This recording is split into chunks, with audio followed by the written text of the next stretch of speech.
हाय, अस्सलाम वालेकुम। मैं सोचा क्यों ना मैं एक छोटी-सी समरी बनाऊँ इस नॉवल की और एक रिव्यू सॉर्ट ऑफ बनाऊँ नॉवल का। अ, तो इसलिए मैं ये वीडियो बना रही हूँ। अ, अच्छा, तो जो बुक है उसके अंदर जो नरेटर है, नरेशन जो है वो अस्वद की है। अस्वद इज़ द नरेटर और नॉवल ऐसे शुरू होता है कि अस्वद जो है वो छुट्टियों पे आया हुआ है लंदन से और he is head over heels in love with Mashal. उसको मशल बहुत खूबसूरत लगती है और बहुत ज़्यादा इम्प्रेस्ड होता है मशल से, उसकी इंटेलिजेंस से, उसकी ब्यूटी से। अ, मशल उसको बताती है कि यूनिवर्सिटी में क्या हुआ, लाइक कितनी एक्टिविटीज़ में वो पार्टिसिपेट करती है और एडिटर बन गई है वो यूनिवर्सिटी के मैगज़ीन की और मतलब हर किस्म के डिबेट कंपटीशन में वो हिस्सा लेती है, पेंटिंग कंपटीशन में। अब और कितना हर कोई उसको पसंद करता है यूनिवर्सिटी में।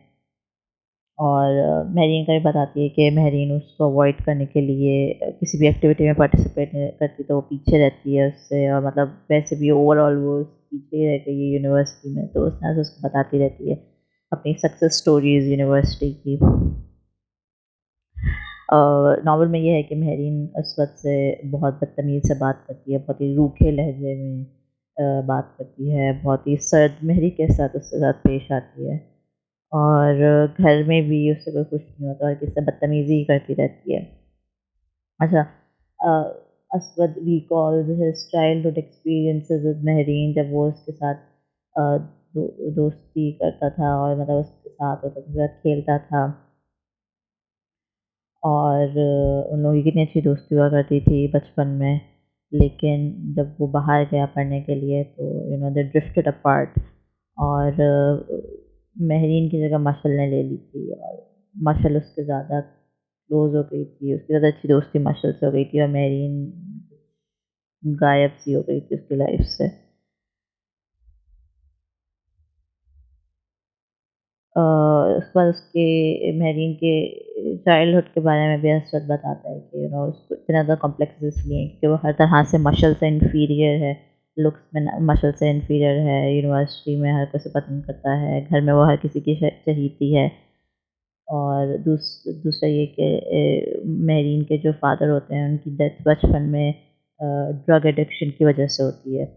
तो सबको ये लगता है कि मेहरीन जो है वो बहुत सारे कॉम्प्लेक्सेस का शिकार है क्योंकि एक तो वो मशल से अपने आप को इन्फीरियर समझती है, दूसरा उसकी फैमिली, उसका बैकग्राउंड, उस लिहाज से भी वो अपने आप को कमतर समझती है।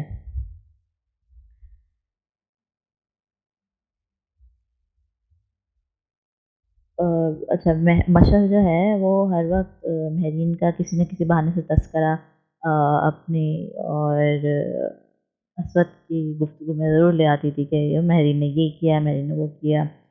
तो वो बताती होती है कि मेहरीन जो है वो यूनिवर्सिटी में किसी लड़के के साथ बैठी रहती है, चक्कर चलाती है, क्लासेस अटेंड नहीं करती, वो लोग यूनिवर्सिटी कैफेटेरिया में बैठ के बातें करते रहते हैं। तो कहती है कि तुम उसको समझाओ, मैं उसके साथ मैं उसको उस तरह से ज़लील होते हुए नहीं देख सकती क्योंकि अगर ये बात घर तक पहुँची तो हर कोई उसको अटैक करेगा, कोई उसको बुरा समझेगा, तो वो असवद से कहती है तुम उसको समझाओ। तो असवद कहता है कि वो नहीं समझाना चाहता।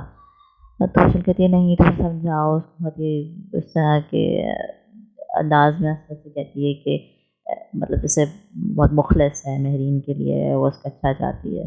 असद बहुत इम्प्रेस्ड होता है इस बात से कि इतनी अच्छी लड़की है कि उसके दिल में सिर्फ दूसरों के लिए अच्छाई है और कितनी सच्ची है और कितनी खूबसूरत है और दुनिया की हर क्वालिटी उसके अंदर है।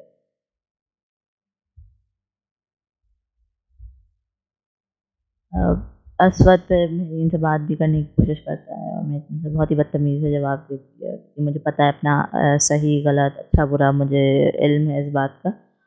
आपके मशवरे की मुझे कोई ज़रूरत नहीं है, आपको मुझे समझाने की कोई ज़रूरत नहीं है। तो फिर अगेन उसकी ये सोच के मेहरीन इंतहाई बदतमीज़ बद-अखलाक लड़की है, उसको और स्ट्रेंथ मिलती है कि हाँ, ये वाक़ई बहुत ही बदतमीज़ और बद-अखलाक है, उसको अपनी इज़्ज़त की कोई परवाह नहीं है। और जो बेचारी मशल है वो बिला वजह इसकी फ़िक्र करती है और उसका अच्छा चाहती है, तो ये इसी काबिल है क्योंकि ये इतनी ज़्यादा बद-अखलाक और बदलिहाज़ है हर किसी के साथ, जिसका अच्छा जा रहा है, ये उनके साथ भी इसी तरह पेश आ रही है।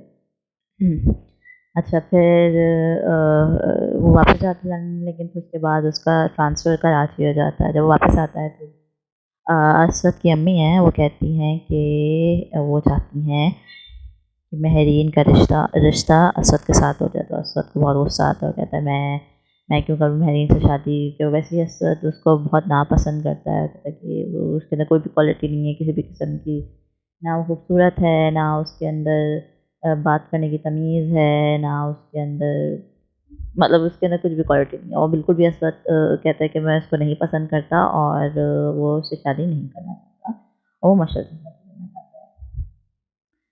खैर उसकी अम्मी चाहती हैं कि वो महरीन से शादी करे, और असद तो बहुत बदतमीज़ी करता है कि नहीं, मुझे उससे शादी नहीं करनी। और वो कहता है कि अगर आपने मुझे ज़्यादा मजबूर करने की कोशिश की तो मैं लंदन चला जाऊँगा और वहाँ जाके किसी से शादी कर लूँगा, और फिर आप कहती रहिएगा किससे शादी करो, उससे शादी करो। और उसको उनको बताता है कि मुझे बहन से शादी नहीं करनी और किसी भी तरह से उसको पसंद नहीं है। अ, उसकी अम्मी कहती हैं कि दफ़ा हो, मत करो शादी। और बहुत नाराज़ हो जाती हैं उससे। अच्छा, ये लोग लाहौर में रहते हैं और असवद का ऑफ़िस जो है वो कराची में है, नॉवल में। फिर वो कराची आ जाता है। तो कराची आता है तो उसको कॉल आती है कि उसकी अम्मी को दिल का दौरा पड़ा है। असद बहुत ज़्यादा परेशान हो जाता है। फिर वो रियलाइज़ करता है कि मतलब वो ज़िद कर रहा है, अपनी अम्मी की बात नहीं मान रहा, अम्मी की जो ख्वाहिश है उसको पूरा नहीं कर रहा, और जो उनको दिल का दौरा पड़ा है, उनकी जो तबीयत ख़राब हुई है, that is because of him, वो उनकी वजह से बीमार हुई हैं, या वो उनकी वजह से हॉस्पिटल में एडमिट हो गई हैं, उसकी वजह से, असद की वजह से। तो उसको बहुत ज़्यादा गिल्टी फ़ील होता है, मतलब कहता है कि मेरी वजह से मेरी अम्मी इतनी तकलीफ़ में है। और ख़ैर वो ना चाहते हुए भी हाँ कर देता है महरीन से मंगनी करने पे। फिर वो पिक्चर्स देखता है, पिक्चर्स देख रहा होता है, मैंने ये बताया नॉवल में कि वो अपनी पिक्चर्स देख रहा होता है मंगनी की। तो उसमें भी वो देखता है कि महरीन जो है बिल्कुल अच्छी नहीं लग रही होती उसको उन तस्वीरों में भी, और वो उन पिक्चर्स में भी मशर को देख रहा होता है कि वो कितनी खूबसूरत है, लग रही है, कितनी सबसे अलग और कितनी ब्यूटीफुल है। और अ, उसकी नज़रें उन पिक्चर्स में भी, तस्वीरों में भी उस मशल पे ही होती हैं।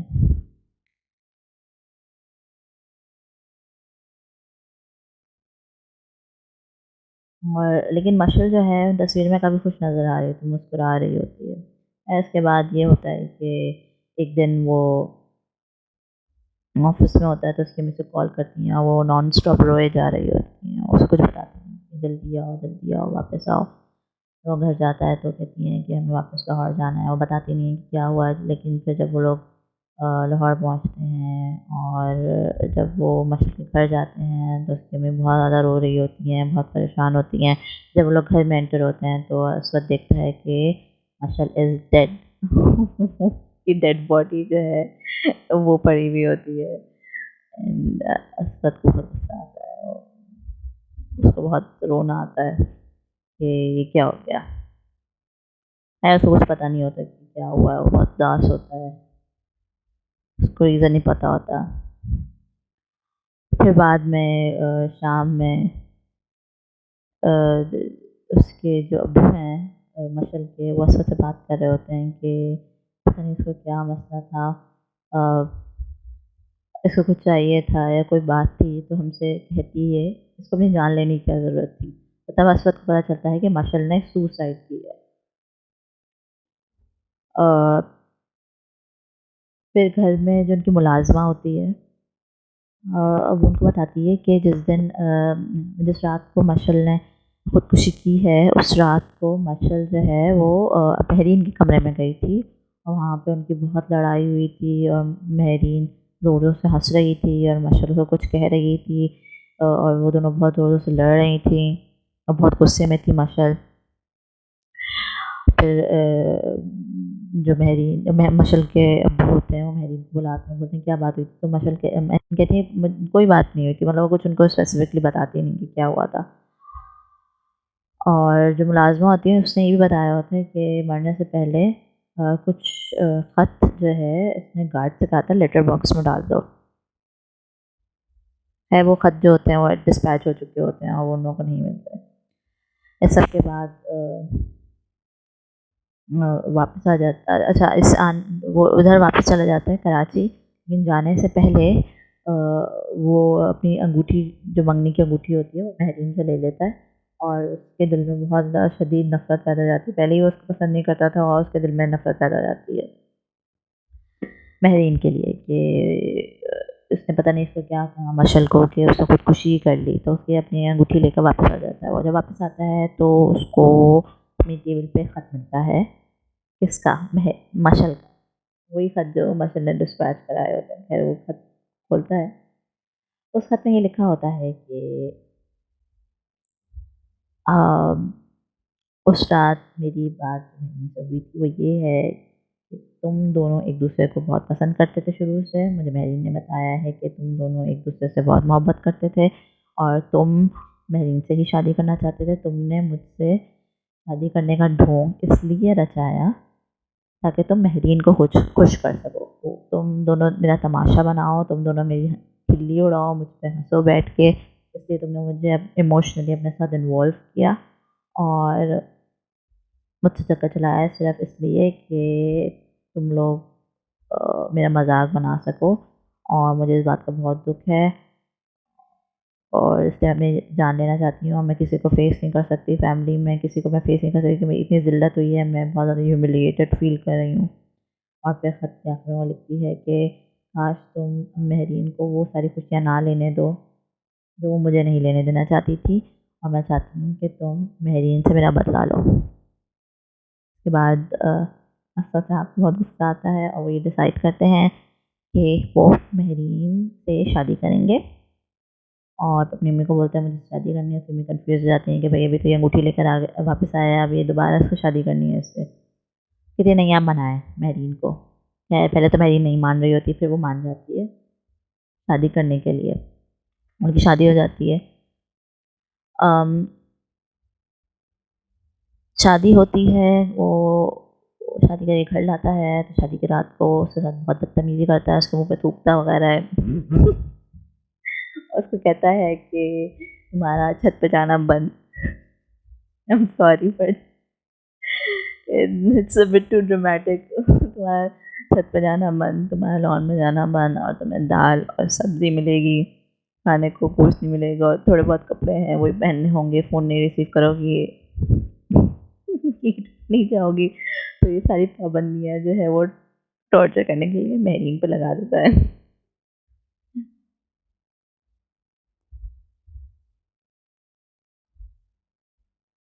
अच्छा, खैर काफ़ी टाइम गुज़रता जाता है ऐसे ही। बेचारी महरीन के ऊपर इतनी सारी पाबंदियाँ लग जाती हैं और इसी दौरान बेचारी महरीन की अम्मी की डेथ भी हो जाती है और असद जो है अपने ज़ोम में होता है, उसको नहीं जाने देता उसकी अम्मी की डेथ पे और उसके बाद फिर इस दौरान जो असद की अम्मी हैं, महरीन की जो खाला हैं, वो बहुत ज़्यादा दुःख करती हैं इस बात का कि मेरा बेटा किस तरह मेरी बेटी मतलब अपनी मेरी भांजी को ट्रीट कर रहा है, इतनी बदतमीज़ी करता है, सर वरना ज़लील करता है, उसके ऊपर इतनी ज़्यादा पाबंदियाँ लगाई हुई हैं, उसको हर लिहाज से टॉर्चर कर रहा है, तो उनके अंदर बहुत ज़्यादा गिल्ट और दुःख होता है इस बात का। खैर असद किसी काम से पाकिस्तान से बाहर जाता है, जब वहाँ पे पहुँचता है तो उसको खबर मिलती है उसकी अम्मी की डेथ हो गई। हाँ, फिर असद वापस आने की कोशिश करता है, उसको सीट नहीं मिलती, 5 दिन के लिए उसको सीट नहीं मिल रही होती। तो ये सोचता है कि ये शायद महरीन की बद्दुआ मुझे लगी क्योंकि मैंने भी उसको उसकी अम्मी की डेथ पे नहीं जाने दिया था। और अब मेरे साथ भी वही हो रहा है, अब मैं भी अपनी अम्मी की शक्ल नहीं देख सकता है।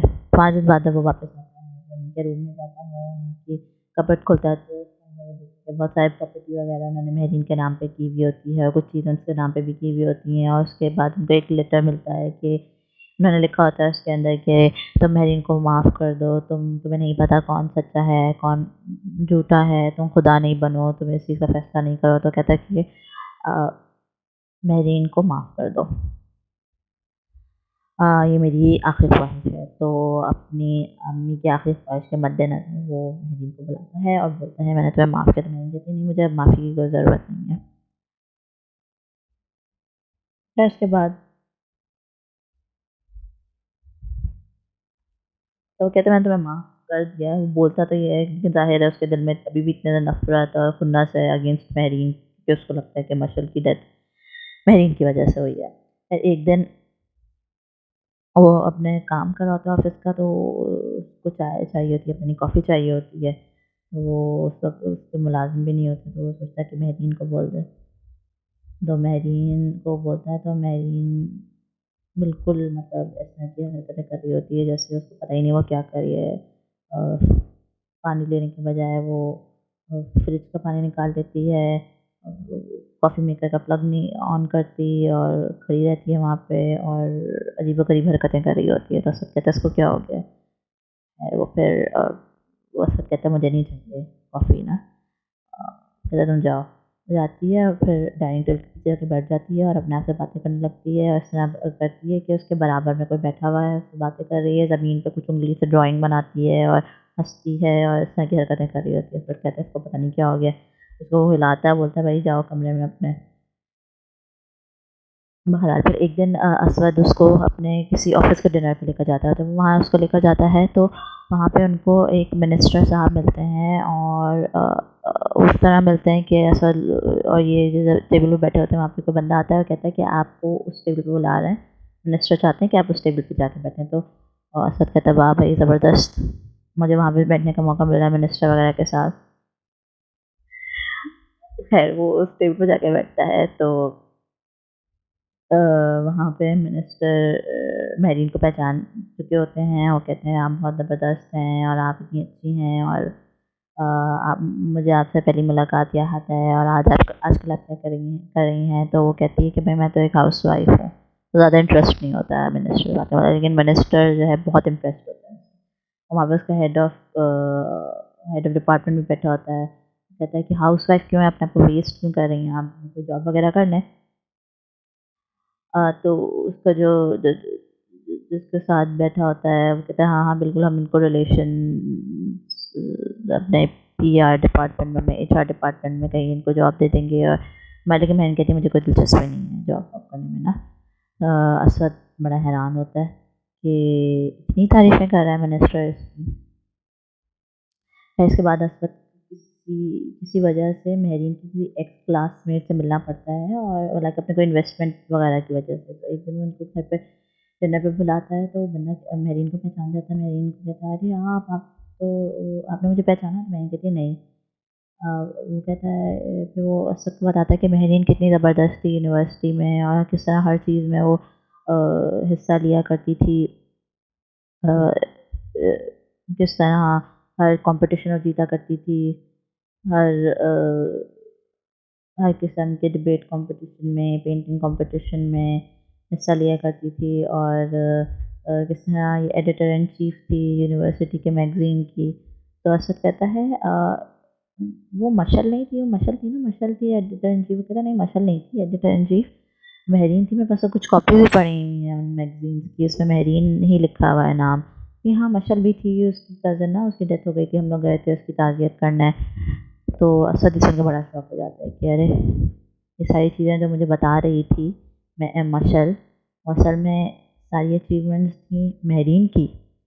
फिर इसके बाद ये दिखाया है कि असवद डिस्कवर्स मेहरीन्स डायरी।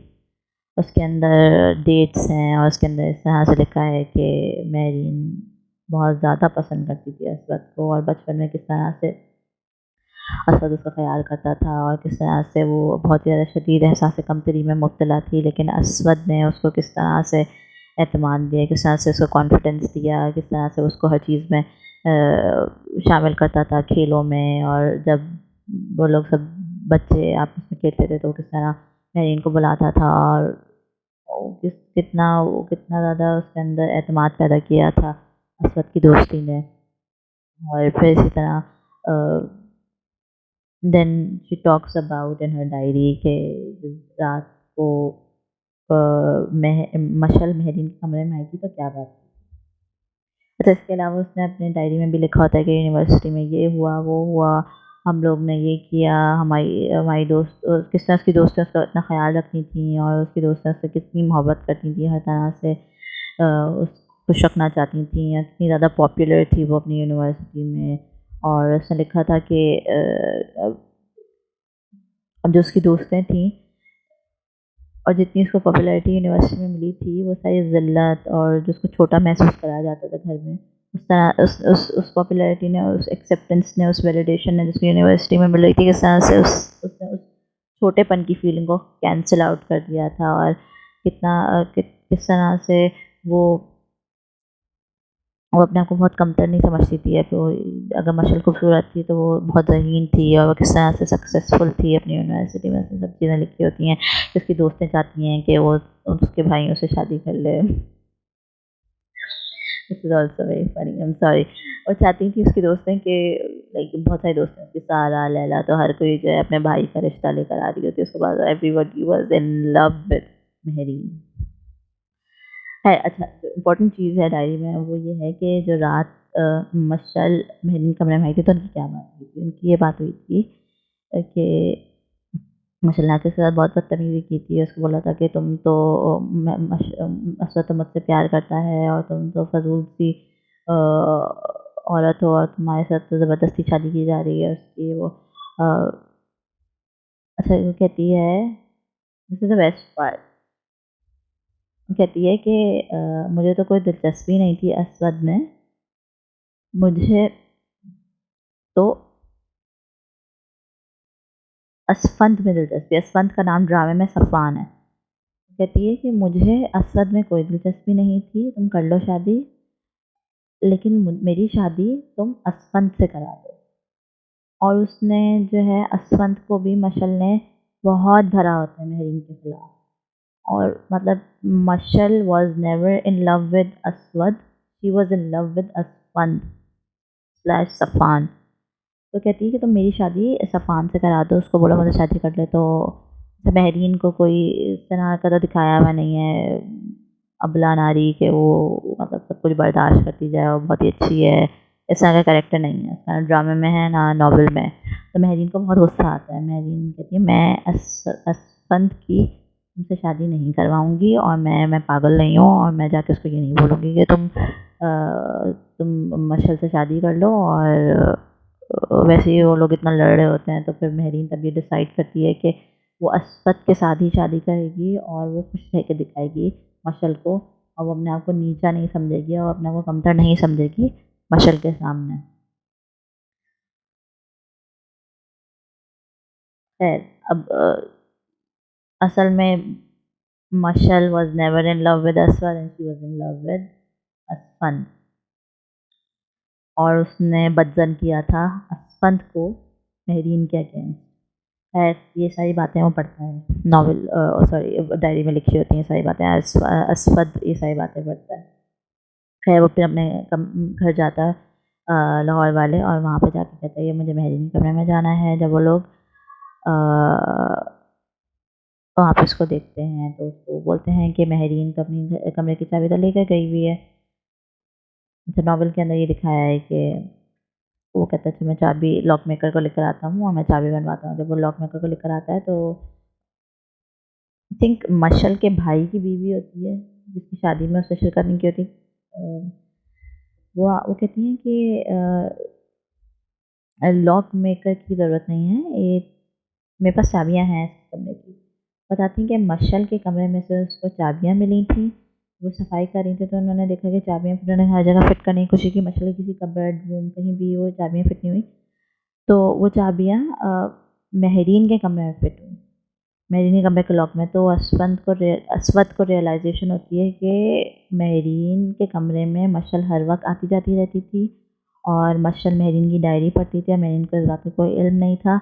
और महरीन की हर चीज़ मशल के सामने थी, ये डायरी या हर चीज़ वो जो भी करती थी, वो जो करती थी वो महरीन अपना नाम लेकर अस्वद को बता देती थी कि मैंने ये अचीवमेंट की, मैंने वो किया, ये किया यूनिवर्सिटी में। असल में वो सारी अचीवमेंट्स महरीन की थी। तो फिर अस्वद को पता चलता है कि यार मैं क्या कर रहा था, तो गलती हो गई मुझसे, और उसको बहुत ज़्यादा गिल्ट फील होता है। अच्छा, उसकी डायरी में फिर और कुछ डायरीज़ बाद में वो डिस्कवर करता है, उसके अंदर बेचारी महरीन का दिमाग बिल्कुल आउट हो चुका होता है। तब तक वो बिल्कुल, मतलब डायरी में उसने इस तरह से लिखा होता है, after her mother's and her khala's death, कि आज तो अम्मी आई थी मिलने मुझसे, आज तो खाला ने ये किया, अपने पुरानी दोस्तों की बातें लिखी हुई होती हैं आज की डेट पे, लाइक रीसेंट डेट्स पे, कि खाला ने मुझे ये कहा, मेरी ये दोस्त आई हुई थी, मेरी वो दोस्त आई हुई थी, इतना मज़ा आता है जब मेरी दोस्तें आती हैं, और मैंने उनके लिए आज खाना बनाया। मतलब असवद को ये रियलाइजेशन होती है कि शिट यार, ये तो पागल हो चुकी है बिल्कुल कम्प्लीटली। और जब लाहौर में होता है असवद, तब उसने महरीन के कमरे का पूरा जायज़ा लिया। उसमें उसके अंदर वो डिस्कवर करता है कि कुछ महरीन की पुरानी रिकॉर्डिंग्स और मैगज़ीन्स सब पड़े हुए हैं, और रिकॉर्डिंग्स के अंदर महरीन किस तरह हर चीज़ जीत रही है, हर कोई उसके लिए किस तरह तालियां बजा रहा है, हर कोई उसका कितना बड़ा शहदाई है, और सब चीज़ें देखता है, और लाइक उसको सब कुछ प्रूफ मिल जाता है। इट्स नॉट लाइक कोई इमेजिनरी चीज़ें महरीन अपनी डायरी में लिख रही थी, ये सारी चीज़ें उस कमरे में, न्यूज़पेपर की कटिंग्स, उसकी पेंटिंग्स, वो सारी बातें जिसमें डायरी में लिखी होती हैं, और वो सारी चीज़ें वीडियोज़ वगैरह में मौजूद होती हैं। और तो फिर असफत को रियलाइजेशन होती है कि उसने महरीन के साथ क्या किया। और जो लास्ट पार्ट था जिसके अंदर Mehreen has lost her shit, जिसमें बिल्कुल पागल हो चुकी है, रूह, मतलब अजीब अजीब चीज़ें निकली है डायरी में, that was a very moving part. वहाँ वो पार्ट पढ़ के दैट वाज टू इमोशनल, क्योंकि बेचारी इस तरह की चीज़ें इमेजिन कर रही है जो कि एग्जिस्ट ही नहीं करती हैं। और जो उसकी रीसेंट राइटिंग्स होती हैं डायरी में, उसमें उसने ये लिखा होता है कि मैं तो किसी भी तरह से मशल से मुकाबला नहीं कर सकती, मशल तो कितनी खूबसूरत है, और मैं तो कितनी बदसूरत और कमतर, ये इसकी सारी रीसेंट लिखी हुई बातें होती हैं। और आज मशल आई थी, और मैंने मशल से बोला है कि मुझे तैयार कर दे, क्योंकि मैं कभी भी इसकी तरह खूबसूरत नहीं लग सकती। इस तरह की बातें उसने डायरी में लिखी होती हैं। खैर, नावल का एंड ये है कि असवद को बहुत ज़्यादा गिल्टी फील होता है, और उसको अपने किए पे बहुत ज़्यादा दुख होता है कि उसने क्या किया। बेचारी महरीन को बिल्कुल कम्प्लीटली पागल कर दिया, हालांकि गलती तो बिल्कुल भी नहीं थी महरीन की। और वो ये सोचता है, वो महरीन को किसी बहुत अच्छे साइकाइट्रिस्ट के पास लेकर जाएगा, उसका इलाज कराएगा। That's it, that's how the novel ends. So that was it. मुझे बताएं आपको ये नॉवल कैसा लगा, और अगर कोई और सजेशन है किसी और नावल की, तो प्लीज़ मुझे वो भी बताएं कि कोई और नावल अगर मैं रीड करना चाहूँ तो मैं कौन सा करूँ। आप लोग मुझे बताएं कि कौन सा नावल नेक्स्ट मुझे रीड करना चाहिए। और मुझे बहुत मज़ा आया ये नावल पढ़ के, और इसको एनालाइज या इसकी समरी बना के। I loved it. That's it, thank you so much, bye.